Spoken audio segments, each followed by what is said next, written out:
Good morning, welcome to CATEX TV. My name is Frank Fortunato. Today is Friday, May 5th, 2017. If you want to follow us on Twitter, please go to CATEX TV. Yesterday, the House of Representatives, by 2 votes, passed a bill that will overhaul much of the Obamacare health insurance law. Republican members of the House who voted for the bill then convened with President Trump at the White House afterwards, celebrating. It's not yet known 18 months from now how many of those Republicans are going to lose their seats because they voted for a bill that will repeal the guarantees of coverage for pre-existing conditions and Medicaid coverage and increase the cost of insurance dramatically. So we'll see. The bill will, of course, be completely overhauled in the U.S. Senate before it comes back to conference committee. So it may be that many of these members have wasted their vote and have thus set themselves up to lose their seats. Meanwhile, in London, the chief executive officer of Goldman Sachs, Blankfein, has warned that London will stall because of the risks from the Brexit process.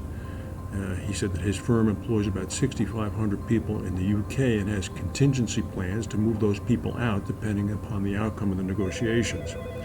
Blankfein said, we're talking about the long-term stability of huge economies with hundreds of millions of people. When asked whether or not the gains London has made as a financial capital over the past decades would continue or be eroded, he said, I don't think they will totally reverse. It will backtrack a bit, it will stall, but there's so much uncertainty right now, I can't say. Flights from London to Heathrow's Terminal 3 were temporarily canceled earlier today due to a security issue. Departures from the mainly long-haul terminal were stopped for about an hour Friday morning.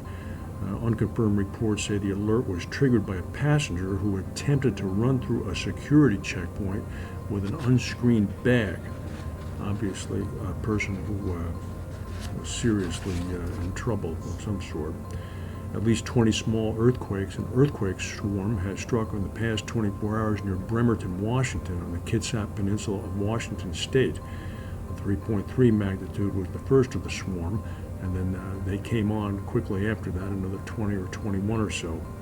This is a seismically active area, so it's something that, in fact, was noted by seismologists. Lancashire Insurance Chief Executive Alex Maloney has warned that job losses look set to continue across the insurance markets as firms continue to address the lack of profitability. During an earnings call following Lancashire's announcement of first quarter net operating profit of about $25 million, Maloney said that a lack of profitability had led to a number of people losing their jobs in the market. He said, I expect that this process will continue until such a time that underwriting margins become more favorable. State Farm, the giant American insurer, plans to close 11 locations around the U.S., displacing 4,200 workers as it tries to overhaul its auto insurance segment. The company saw $7 billion of underwriting losses last year. The carrier serviced more than 81 million auto, fire, life, and health insurance policies in the United States last year.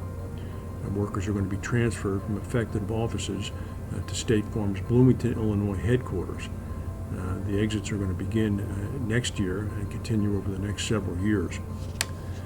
U.S. and South Korean agents are supposedly plotting to kill North Korean leader Kim Jong Un. This is according to the North Korean state radio. The radio said that a terrorist group backed by the CIA in South Korea have entered the country in order to prepare to attack Kim Jong Un with biochemical substances. It said that if it was successful, North Korea would mercilessly destroy the terrorists. Of course, the only person who uses biochemical substances to attack individual people is, in fact, Kim Jong Un when he murdered his brother in the Malaysia airport, or actually it was the Jakarta airport earlier this year. That's the news for today. If we have any breaking news, we'll come back and tell you. Thank you for watching, and we'll see you Monday.